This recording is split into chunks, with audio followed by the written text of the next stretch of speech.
Good morning, good afternoon, and good evening. Welcome to our latest podcast. Around 108 out so far. I thought we'd be lucky to get to up to 12, but we're still going strong.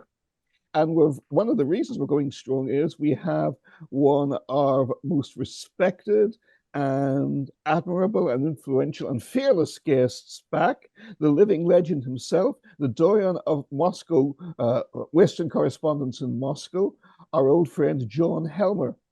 John is always correcting me, saying typically that he is not a living legend, that we exaggerate his stature, this, that, and the other. On the contrary, he's always been a figure of integrity and extreme importance and sagacity. And now, with the total collapse of Western-based responsible reporting, he leads a tiny group of people, including Johnny Miller and a handful of others, who are not funded by any of the disgraceful and collapsing and totally discredited major news organizations from London to Los Angeles. BBC, this means you. And John is absolutely crucial in shining light on one of the most powerful and important political capitals in the world. And most of all, of course, on the crucial U.S. Russia relationship on which the hinge of world peace still rests. John, is it resting stably or is it shaking again? Well, first of all, I will never argue with an Irishman over Blarney. So if you and I've been to the castle, and that's my doctorate in it, as you very well know.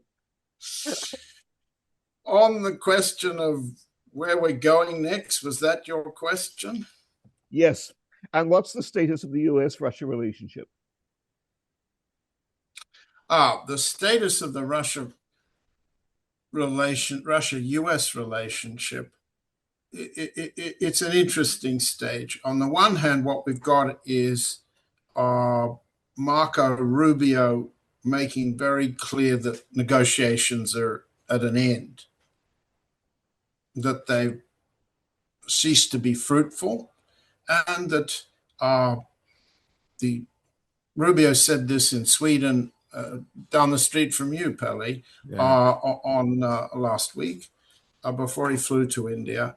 And that's a very important confirmation of what I've been hearing from my Russian sources that are beginning to express, and they're saying this in private conversations with allied officials of other governments, that they are confident the Trump administration and the Trump family, the Trump negotiators, Witkoff and Kushner, have basically stopped negotiating, leaving the Russian side a free hand to end the war on Russian terms. At the same time, while that might be hopeful from a Russian point of view, and I need to emphasize that the latest opinion polls taken across the country as we go into election campaign in Russia show that roughly 60% of Russians favor continuing negotiations, favor a negotiated way out of and an end to the Ukraine war, and roughly 30% favor increasing military operations. Now, that was before the Starobelsk attack on the girls' school that occurred over Friday night. 21 young people killed, more than 40 injured. And that's one of those galvanizing incidents in which Russian public opinion is likely to be swayed. As a result of that, we've had an unusual, unprecedented display of Russian missile power, including at least one, possibly two Oreshnik, which were fired at a command bunker under an airbase at a place called Bela Tserkva, which is about 70 kilometers south of Kiev. So what we're seeing is, on the one hand, Ukrainian escalation. I need to emphasize that the Ukrainian drone warfare is escalating against Russian oil refineries, port terminals, against shipping in the Black Sea, against shipping on the high seas, and against targets in the Russian hinterland. That's escalating. At the same time, Russian military power is escalating. At the same time, the Russians believe, and Rubio's remarks seem to suggest, that the US is taking a hands-off attitude towards the battlefield while keeping its hand in. And there's no doubt about that. Russians aren't fooled by this, that the US the British, the NATO powers are behind the Ukrainian escalation. So that's a nutshell. What will that do to start with? Yeah. Sorry. Ellie. No, please. Well, I was just reading your last Dances with Bears, johnhelmer.net, for those of you not familiar with it, where you talk about Putin's very strong language after the Starobelsk attack, when you talked about the neo-Nazi regime. Yes. And you're wondering whether neo-Nazi terrorists, you're saying, was Putin signaling that he's now lifting his restriction on the general staff plans targeting Zelensky and his civilians? Now, one thing that's separated the Iranian and the Ukrainian conflicts is the Ukrainian conflicts, the leaders are protected from attack, whereas in Iran, yes, America's gone after those leaders. Now, since America doesn't have a leg to stand on if Russia goes after Zelensky, since they've wiped out the Iranian leadership, Correct. Does this hands-off attitude, as you seem to imply in the rest of the article, mean that they're also stepping back from condemning or acting on a Russian takeout of the Zelensky leadership? Well, that would be to anticipate something that would be globally dramatic. And one can hardly predict what Trump will say about anything from one day to the next. Certainly not on the most exposed wars that he has at the moment. Obviously, Iran and the Hormuz Strait. It's all I can do is to tell you that my Russian sources are expressing increasing confidence that the Putin approach to Trump, which is bribery, the perception that the Trump administration offered an opportunity to negotiate first and bribe second is paying off. Now, this is, on the one hand, all governments know this is what's going on. And they all know, whether it's the British government's dealings with Trump over the British Open, for example, and Trump's golf course properties in Scotland. Every government knows the way in which Trump himself, his sons, his negotiators, his officials from Lutnick to Stephen Miller and others have all got their hands out and their pockets are open in various ways, using crypto and a variety of other forms of disguise. I mean, the scale of this bribery is multi-billion dollars. We've seen the New York Times, which is no longer a credible platform for anything except the obvious, that there has never been a president and a presidential administration, he's not the only one, as corrupt as this one. And it's unrestricted, unrestrained, and undeterred by anything, by any form of law and order enforcement. Okay, so since that's a constant, what one then has is a question about what is Russian confidence that Trump can be bribed to, as it were, look the other way, which is what you're asking me. It were a decapitation strike to take out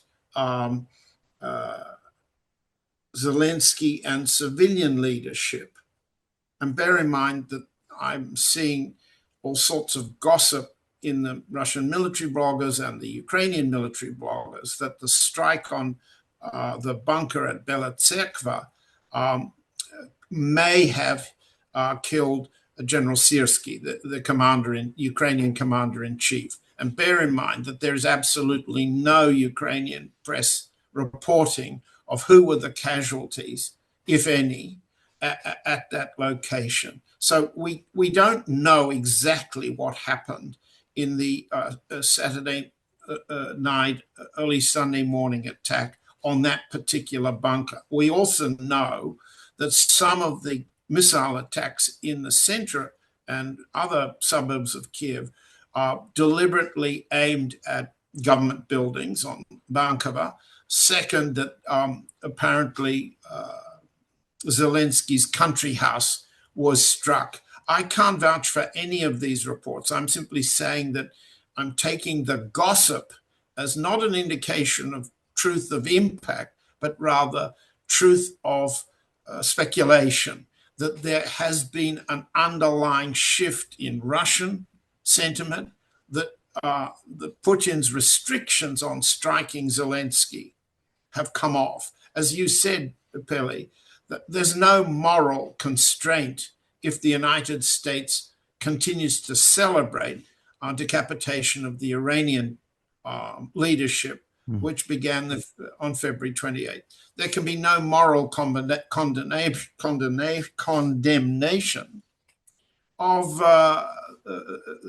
the Russian retaliation for the strike on the girls' school at Starobelsk, not after Minab, not after the Americans struck Minab, the Iranian girls' school. So, well, moral condemnation goes out the window. Propaganda on each side is equivalent. The underlying politics, the underlying constants here underneath the gossip are that there's a shift in Russian confidence that the war can be finished quickly, that the war can be finished on the military terms of the general staff, and that the Americans, though they will do everything possible to enable the Ukrainian battlefield to be activated against the Russians and continue the reinforcement of the battlefield going northwards towards Finland, will not step in the way of such a Russian ending. Well, let's hope that's true. I'm just going to quote, sorry, yeah. Yeah, a couple of points to follow up on, John. First of all, again, I'm old. And one of the disadvantages of being old is you forget what happened yesterday or 5 minutes ago. You don't, but I do. Well, all of us do. Depends what happened. Depends what happened to you yesterday. Depends what happened to me. There are some things I do want to forget that happened to me yesterday. Oh, you as well, absolutely. But one of the advantages, as you always demonstrate, is we remember things that people don't remember from decades ago. Yeah. The strike on the girls' school brings back to me awful memories. Almost 30 years ago. No, more than, yes, 30 years ago. And you will remember too, of course, of Beslan, of the monstrous massacre of Russian children by Chechen guerrillas and rebels in a war that, while smaller than this one, was still monstrous and took scores of thousands, I think arguably hundreds of thousands of human lives on both sides. And as you know, Russia has a low birth rate. There were very high death rates of the very young as well as the very old 30 years ago, in an era you and I remember all too well, the era of Yeltsin, propelled by the frightful and disgusting economic policies of the Clinton administration towards Russia. And Russians, historically anyway, as we both know, love their children. Well, most people do, but there's a great sentimentality in Russian culture and protective sense for children. They lost so many in the terrible histories of the 20th century, the world wars, communism, everything else. And even in the communist era, there was always a sense of we try to protect the children. And I remember very well, and correct me if I'm wrong here, that after Beslan, Russian popular attitudes changed. They became enraged. There was long before Putin, Yeltsin was prosecuting the war against the Chechen people with total mercilessness and intensity. And a lot of it was a reaction to the monstrous massacre at Beslan. Could we see a similar no-holds-barred reaction now from what we saw over this weekend? Well, I think you're right to remember that dynamic, Martin, and that dynamic's again at work. On the one hand, let's look at it from the Ukrainian point of view. Why did Zelensky do this? Because according to the students who survived, they knew that drones were in the air circling the building for some time. We also know that there were at least 17 drone hits, or at least that's what I'm seeing from the press reporting in the post-mortem coverage of the attack. So there's no doubt Zelensky and his military command and the drone commanders intended an attack of this kind. Why? Well, their calculation is that it is galvanic in just the same way that you've said. However, they think that in an election campaign, in an economy which is in self-induced or central bank-induced stress and recession, we've talked about that last time, the Ukrainian calculation backed by the secret services of the various NATO powers in the United States, they think such an attack demonstrates and will demonstrate Putin's weakness in front of his own voters. Their calculation, in my view, is they picked this target because they think it will galvanize. They don't remember Beslan as the beginning of popular commitment to, as you correctly put it, merciless reaction to the Chechen secession. That's what is more likely now, but the other side, the Ukrainian side, the American side, the NATO side, think, on the contrary, they're counting on a display of Putin weakness. Okay, so now the Russian side have responded with Oreshnik. The Russian side have responded also with Zircon, Kinzhal, and KH-101, a whole variety of weapons in a number, mass, and accuracy, which the Ukrainians can't defend against. The issue then is, how performative is that? And I think that's what you're asking me. How performative is the attack? And will there be a follow-up? Well, the best I can say is, with respect to the way in which President Putin has restricted offensive tactics, particularly deep attacks against the command structures, one can't predict whether is acting performatively or is acting to allow the general staff to do what it believes it must do to decapitate the Ukrainian leadership and not simply move slowly, half a square kilometer at a time on the front. So I can't answer your question, Martin. I think it's the right question for you to ask and for our audience to think of. But one needs to, first remember the galvanic effect of Beslan. Second, it's against a public opinion split of about 60 in favor of negotiations, tending to be dominated by women, and 30% in favor of military escalation, tending to be dominated by men and older men, just like us. And that's because we remember, so do Russians our age and younger. And they are saying to Putin, they are saying in public, the talk shows repeat and amplify it, let's finish it, Mr. President, or Mr. President, why are you holding back? We have the capacity. You just demonstrated it over the weekend. Now let's finish the job. It's the kind of talk you hear, but you also hear it out of the Pentagon. You also hear it out of the U.S. Congress, where the targets are Iranian or Venezuelan or Cuban.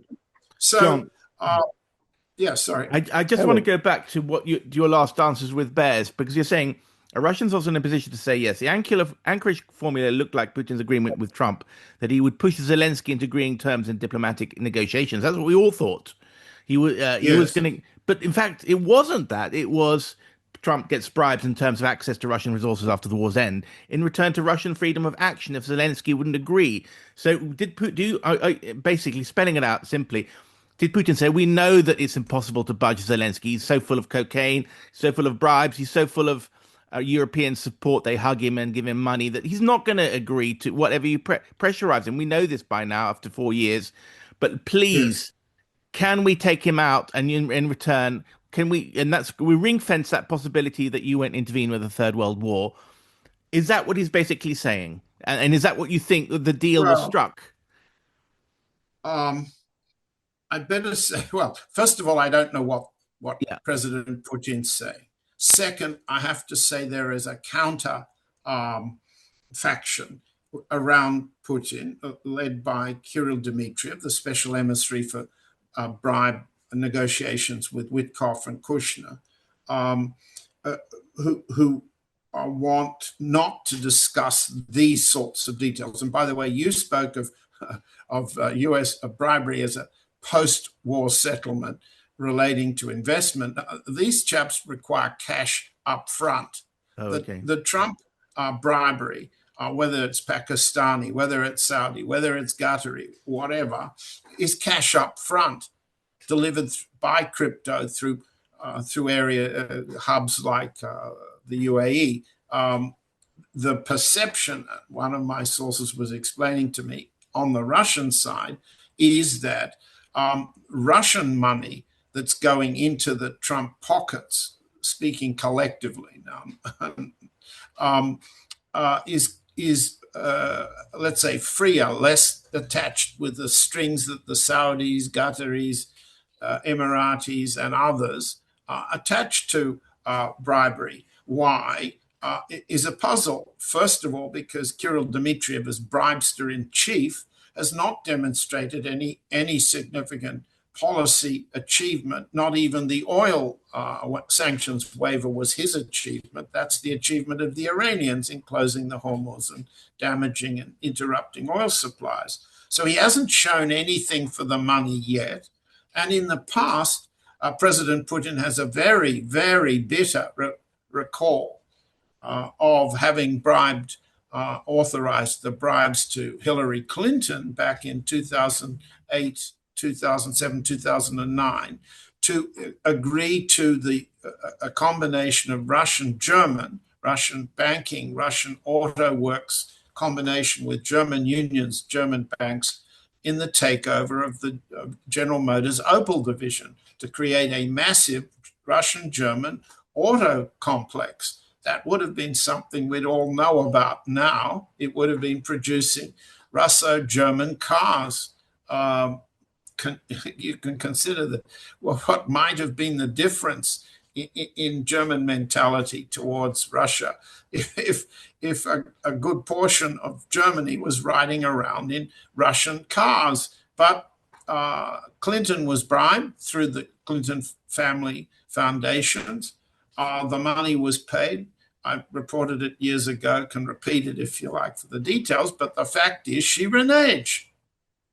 And Putin remembers that. We all on the Russian side remember that bribing Americans is what they demand, but they don't necessarily honor their bribes, honor the deal. So there's that kind of caution too. That's a long-winded way of saying that the only way of determining now whether there's been this underlying shift towards the Zelensky regime is to see what happens next. We've seen massive general staff campaign operations, drone operations, electric war targeting. We've also seen those operations stop, pause, allowing the Ukrainians to repair the damage. Now, if there was a senior officer targeting on Sunday morning, early before dawn, we haven't heard about it yet. We've heard lots of things like that that haven't proved to be true since the Battle of Mariupol. We've heard of NATO staff captures that never materialized. But Budanov was hurt, wasn't he? Or was that a myth as well? Well, we've heard of this. I mean, but no proof, no evidence. That's okay. We've heard that Zaluzhny was wounded.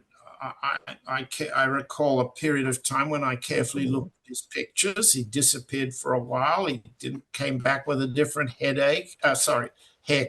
I don't know. I think the man has constant headaches. But in any event, time will tell.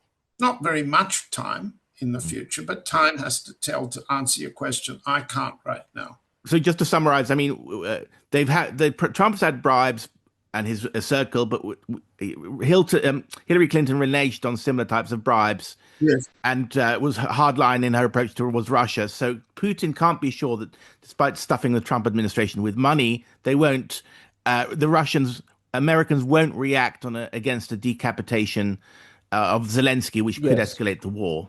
Just to summarize. Correct. Okay. That's right. Yes. Sorry, Martin. Yeah. Yes. No, I mean, first, Pele, you just asked one of the two crucial questions, I think, in the whole escalation. And John has answered it. I have a second complementary question. And that is, you indicated very strongly before, John, and again, unfortunately, I completely agree with you. I have no doubt that you're right on this, that there is a sense in the West, in Washington, as well as in Brussels and London and Paris, that Putin is fragile, that the Russian economy is fragile. But you've pointed out, as you pointed out before to us repeatedly, while Russia is in recession, much of this is central bank induced. It's not from an inherent weakness in the Russian economy or the Russian economic and social systems, which is a crucial distinction. Now, it seems to me also from what you're saying, and I'd like you to explore this further, we have seen, and I think we've discussed with you too, the enormous American delusion fed by Netanyahu and his Mossad chief, David Barnea, that all you needed was 4 days bombing of Tehran and the entire Islamic Republic would collapse. And even the U.S. intelligence leadership, not renowned for its moral courage or sagacity or judgment usually, got this completely accurate and correct. They said, this is absolute nonsense, Mr. President. There's absolutely no evidence to do it, none whatsoever. Yet Trump went with his gut, quote unquote, as usual, went with Netanyahu, and the whole world is still reeling from the results of that, including Trump himself. Are Trump and his people, and the people as usual in London and Brussels, at NATO and in Paris, are they making the same catastrophic mistake here?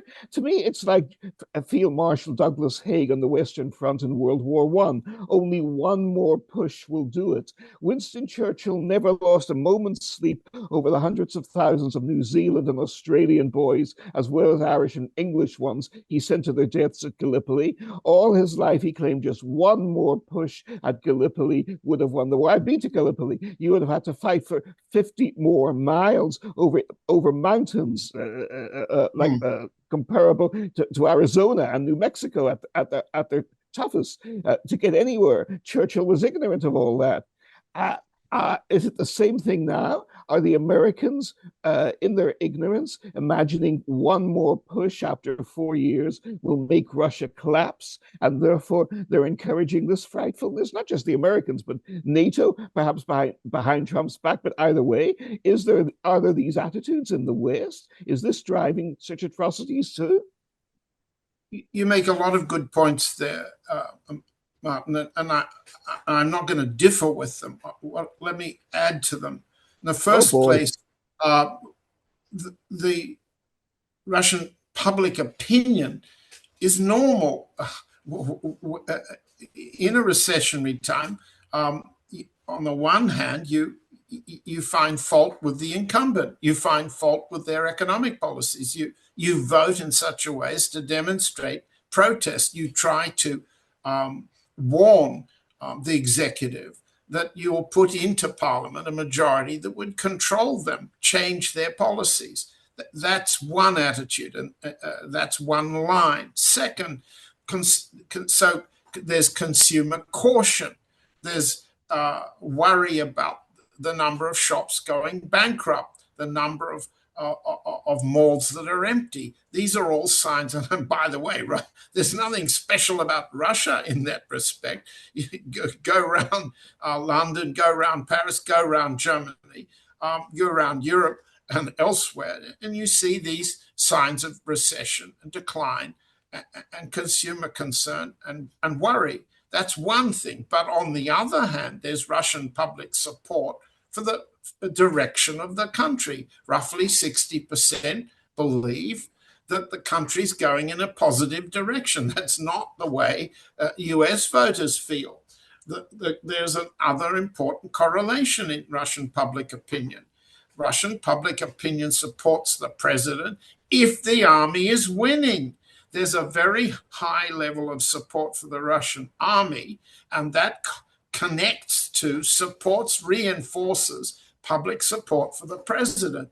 And public support for the president reflects the fact that Russians remember and know that at the present there's no alternative to Putin, that the communists have failed to produce a serious candidate. They failed to retire an unserious leader for all these years, Gennady Zyuganov. So in terms of opposition, there's no alternative. There's positive sentiment, there's negative sentiment in election campaign, but Russians are not going to move onto the street, and there's not going to be chaos. There's of the kind that the late Alexei Navalny tried to develop, and that the Europeans think one more push would achieve inside Russia. Yes, it's a great mistake.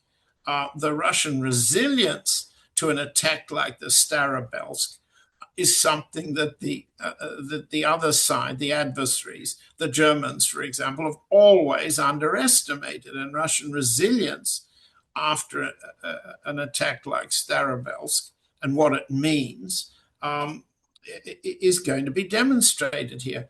What I'm saying is a bit different. What we've got here, what we have to do as podcasters is sort of pick through the rags of all the gossip and all the speculation and all the partial reporting of what we're seeing as negotiations. We see uniquely now affecting our understanding of what's about to happen is that the Trump administration actually bets money on the movement of the oil price, money on various aspects of the two battlefield wars. And so there's betting that backs gossip that is financed by bribery. All of that stuff we've got to cut through and get down to the constants here. What are the constants here? I've just tried to suggest what they are. There's an underlying Russian confidence in the future of the country that's based on the confidence in the Russian army first, yes, and the Russian president second. And in addition, there's an expression, a natural democratic one, that in an election campaign, of a healthy vote for the opposition will bring the government's mistakes to accountability and to increasing responsibility in Parliament. And the biggest mistake is the central bank, led by Elvira Nabiullina's very high interest rate that is squashing investment and crushing all forms of all industry, retail, wholesale, trade, and so on and so on. This is normal. It's not a flower revolution. John, just to wind up, because we've got 2 minutes left, just remind us what's her rationale for the high interest rates? Her rationale, she explains as an anti-inflation campaign. That her view has been all the time an economic doctrinal view that the monetary policy of the central bank must be to reduce inflation and stabilize the currency around a level of inflation below 4%. And she's prepared to crush the economy at a higher levels of inflation, and that's okay. I'm not the one to so summarize. Presumably, there's a school of economics that said that's what she's doing is the least bad option, but we don't have time for that. I mean, just to summarize, I mean, it's the Russia's. I was reading a Guardian articles yesterday and today. Not that I trust them. I want to know what the bien-pensants are told to think. And their Ukraine correspondent Natalie Tokshin in Kiev says Ukrainians are confident that they're winning, and meanwhile, Pyotr Sau, their hotshot guy in Moscow, says, "Well, actually, Russia thinks they're losing." What we've got here from this podcast is it's a totally different picture. I just don't see Ukraine winning. In very short terms, would you agree with that? I mean, would you agree that the Guardian got it wrong? I always agree that the Guardian gets it wrong. Right, He can't get it right. Funny enough, Ben Harris, who I otherwise quite like, says, "Oh, that's brilliant. That's my go-to newspaper." I thought he can't possibly mean that. I mean, if he's a serious Russia commentator. Anyway, I've had my daily bashing on the mainstream media. I can now go and take my meds. No, thank you very much, gentlemen. You must come on again, John. Until next time. Come back soon. Fantastic talk as usual. Take care. Bye. Thank you very much, Pelly. Thank you, Martin. And I'll remember to have the Australia map on next time as well. No, next time it's got to be Ireland. Ireland it is, okay.